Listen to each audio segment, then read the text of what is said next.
Good morning, everybody. My name is Margarita Mooney Clayton. I am a professor in the Department of Practical Theology at Princeton Theological Seminary, and I'm the founder and executive director of Scala Foundation, a nonprofit whose mission is to restore culture through liberal arts education, beauty, and worship. I first came to Princeton in 1998 as a graduate student to study sociology. The questions that brought me here were largely growing out of my experience working for 3 years in Costa Rica for a former president of Costa Rica who had won a Nobel Peace Prize. And I was sent to work on the reintegration into civilian life of former combatants in the civil wars of El Salvador, Nicaragua, and Guatemala. In that work, I met with people who had lived through horrific violence, where millions of people had been killed. But I also saw that there was hope, that despite the terrible things human societies can do, we are able to experience a rebirth and work together for the common good. I remember very distinctly the first time I walked into the Princeton University Chapel, where many of you were with me yesterday for a concert. The executive director of the Arias Foundation, a man named Joaquin Taxon, had been tragically killed in a plane crash in Nigeria during a peace mission, and I was really, really grieving his loss. I didn't know what to do between my time in the library, surrounded by books where I was reading everything I could on social and political and economic theory, and I was also just grieving in my heart the death and violence and suffering that I had witnessed.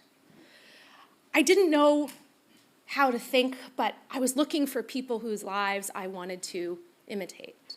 I found a woman named Edith Stein, who that same fall was canonized as a saint, who, like me, had been a woman really trying to learn the field of philosophy. She was born in a Jewish family in Germany in the late 1800s, and very unusual at the time, went into the field of analytical philosophy, but got drawn into the phenomenology of Edmund Husserl, and was really interested in understanding human experience and consciousness in the world. But she was struggling with questions of meaning and identity.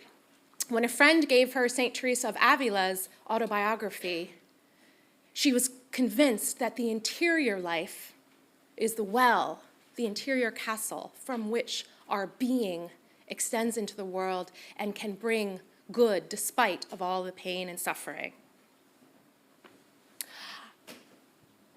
Edith Stein went on to become a teacher and a professor and an advocate for women's vocations in the world. So I often thought of her as I pursued more and more steps in my own career as a professor. But it wasn't until about 6 years into my teaching career at the University of North Carolina that an assignment that I gave my students ended up changing my life, because I gave students a test of character strengths. And as part of that test, the goal was to figure out what your natural aptitudes are, and if you just do more of that, you'll be happier. Well, I took the test, and I came out really strong in analytical cognitive thinking. Okay, check. I came out lowest in appreciation of beauty. And I thought, what happened? I love art museums and music and nature, and what had happened was that I was living a dual life. I had a life of faith, but my intellectual life had pretty much taken over. At the same time, a woman psychologist told me that she worked with a lot of really successful professional women who were drastically underdeveloped emotionally. And I read a book called Feeling and Healing the Emotions by Conrad Bars. And I realized that if I went back to my natural inborn inclinations for love of beauty, I felt more peace, I felt more joy, and then I could be a much better model to my own students. Because if I lived a one-dimensional life, no matter what I said or no matter what I assigned in class, I wasn't going to be able to form the next generation of people in an integrated way. That is what led me to found the Scala Foundation. This weekend, we are not here just to critique what's wrong with our educational system or our churches or our culture. We're here to hear from people who are paving the way forward through beauty. This is an urgent task because beauty, the radiance of being, the splendor of being, calls us to a relationship with the sacred. One mistaken trope I think a lot of people have, maybe because of some of the literature out there, is that if we suffer, we can't be happy, right? That the path to happiness is getting rid of anything that makes us uncomfortable. Well, I titled my recent book, The Wounds of Beauty, to point out the paradoxical nature of being human. It's not just that the wounds of beauty is an indication that people actually want to be near the dying and the suffering because they find it meaningful to be in a loving relationship with people who are suffering. It's also that when something beautiful happens, like this gorgeous morning, that perfect day we had yesterday, it pierces our hearts with a longing for something that is beyond the material.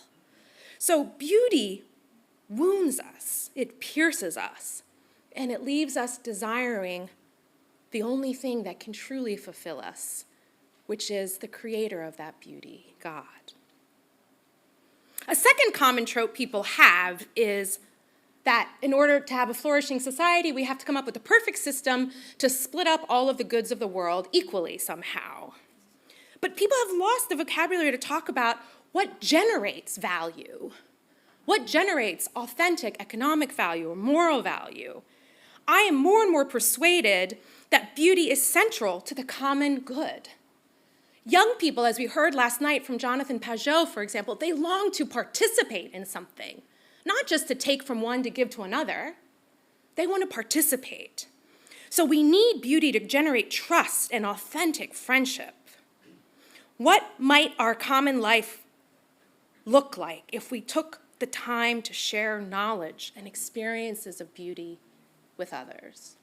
I know that many of you are teachers and parents, and there's a lot of pressure to get the right test scores or get your kids into certain schools, and maybe we don't slow down enough to pass on to the next generation the beautiful music and art and craft that we learned from our parents.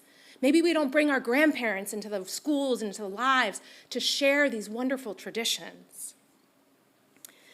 Maybe we don't do that because of another trope, that beauty is really superfluous, and what people really need is material security, food and water and housing. Of course we need those things. But to say that beauty is not a fundamental human need is a huge mistake. I can tell you from my fieldwork, spending time in Haiti and in Central America and my trips to Cuba, where my mother is from, that people are capable of generating tremendous moral value through beauty, and that beauty gives joy, and it helps people to connect across divides. One example of this was in about the year 2000. It was my third or fourth trip to Cuba, where my mother is from, and I went with my mother to the village where she had grown up. And there had been 40 years of separation, no contact. And people began coming up to us, and they had saved little cards that were the first communion, memento of somebody in the family, the marriage, the memories of the sacraments. But the church had been shut. The revolutionaries had come through, turned the church into a theater, and taken everything sacred out of it.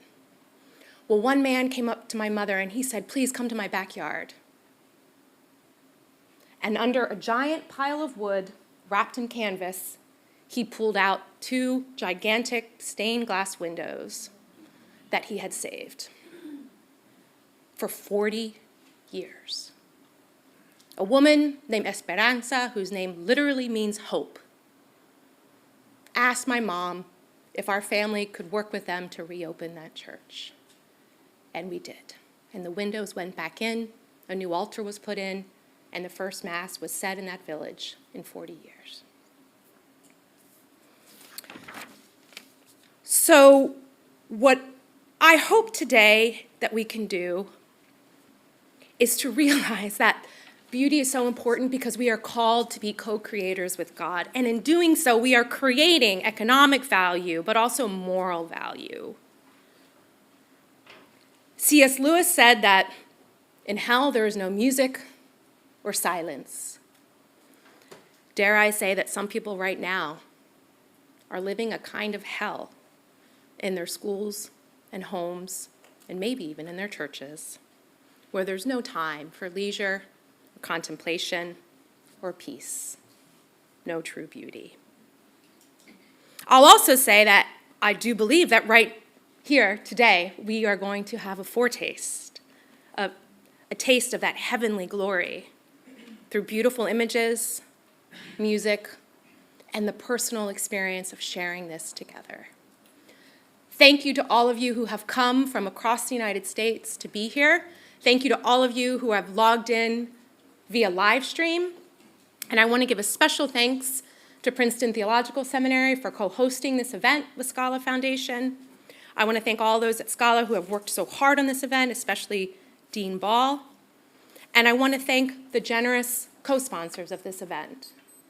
The Institute for Human Ecology at the Catholic University of America, the Pepperdine School of Public Policy, Veracruz Advisory, the Bruderhof, Mr. John Hearn, John Bishop, Phil and Mary C. Burgess, David Kroll, Duncan Sonner, an anonymous donor, Eleanor and Eric Osborne, and many other generous donors to Scala Foundation.